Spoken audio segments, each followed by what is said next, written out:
सविता जी ने कहा, जज साहब, मैं पायल से कुछ सवाल पूछना चाहती हूँ। जज ने वापस से पायल को कटघरे में बुलाया। सविता जी ने पायल से सवाल पूछा, एक बात बताइए, आप कह रही है कि मैंने आपके ऊपर पेट्रोल डाला और आग लगा दी।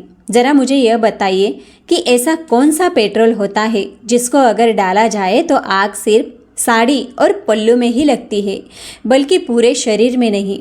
जज साहब, आप ज़रा इन्हें ध्यान से देखिए। क्या आपको इनके शरीर में कहीं पर भी जले का कोई निशान दिख रहा है? जबकि पेट्रोल से आग लगाने पर तुरंत पूरे शरीर में फैल जाता है। पायल ने हड़बड़ाते हुए कहा, जब आप पेट्रोल डाल रही थी तो मैंने थोड़ा पीछे हट गई, इसीलिए पेट्रोल सिर्फ पल्लू में गिर पाया।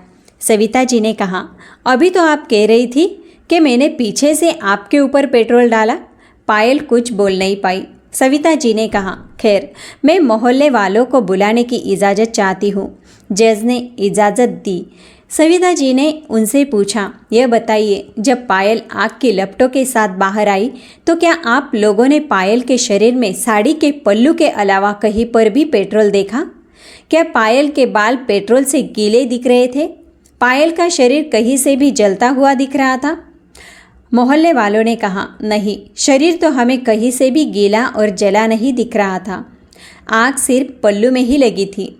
सविता जी ने कहा, अब आप खुद बताइए जज साहब कि मैंने उसके ऊपर पूरा पेट्रोल डाल दिया और आग लगा दी, और ऐसी आग लगाई कि सिर्फ पल्लू जला, शरीर नहीं। दूसरी बात, मैं अपने कुछ मेडिकल रिपोर्ट्स आपको दिखाना चाहती हूँ। मेरे एक हाथ में एक बीमारी है जिससे मेरा एक हाथ अक्सर कांपता रहता है।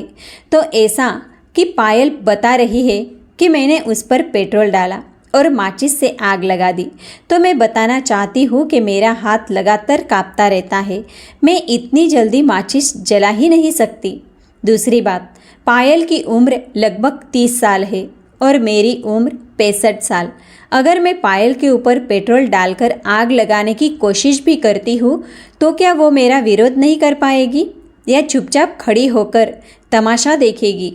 जज को सविता जी की बात पूर्णतः तार्किक लगी।